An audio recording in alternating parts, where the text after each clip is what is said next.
नमस्कार, मी उज्ज्वला सर्वांचं स्वागत करते। आज आपण मटण पुलाव बनवणार आहे।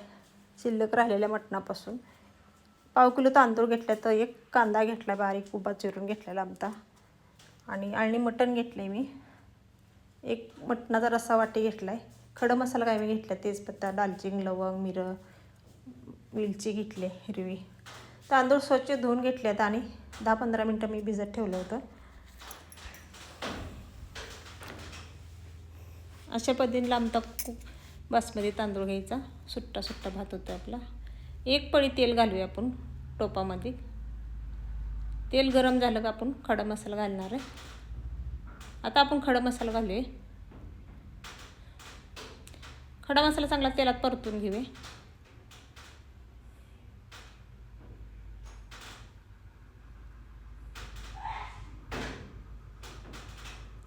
कांदा घालूया, उभा काप करून घेतलेला पातळ असा।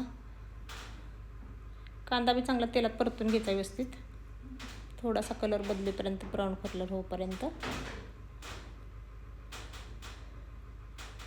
साध्या सोप्या पद्धतीने आपण हा भात बनवतोय बघा, शिल्लक राहिलेल्या मटणापासून। कांदा पण चांगला व्यवस्थित परतलाय आपला। आता आपण धुलेला तांदूळ घालूया। जास्त वेळ पण भिजत ठेवायचं नाही, तांदळाचा तुकडा होतो म्हणून आपण जास्त वेळ नाही ठेवला। बासमती अख्खा लांबता तांदूळ आहे। तुम्ही कोलम तांदळाचा केला तरी पण छान लागतोय। आता आपण अळणी मटण घालूया, एक वाटी ठेवलं होतं। आता मटणाचा रस्सा घालूया आपण।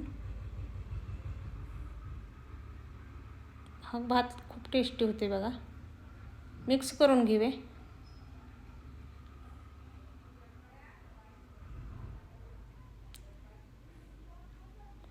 चवीपुरतं मीठ घालूया। अळणी मटणात पण मीठ असते आणि रश्यात पण मीठ आहे, म्हणून कमी वापरायचं। मीठ घातलं, एकदा मिक्स करून घेऊया।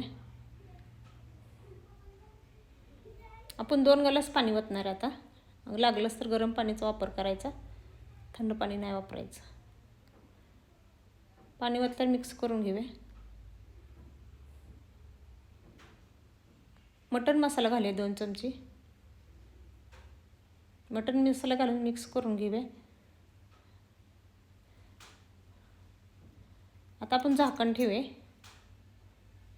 मधून अजून चेक करायचं, आपला भात शिजलाय का बघायचं, पाणी आहे का नाही बघायचं। तर मटणामध्ये पाणी आहे अजून भातामध्ये, तर एकदा हलवून घेऊया।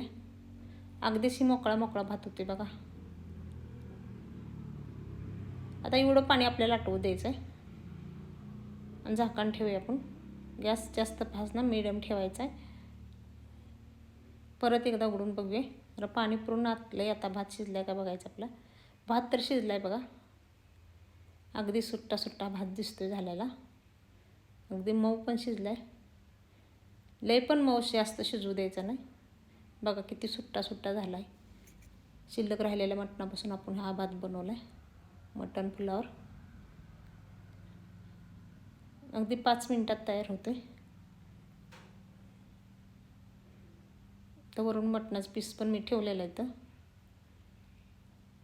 तर शिल्लक राहिलेला भात मटणाचं कसं वाटलं तुम्हाला भात?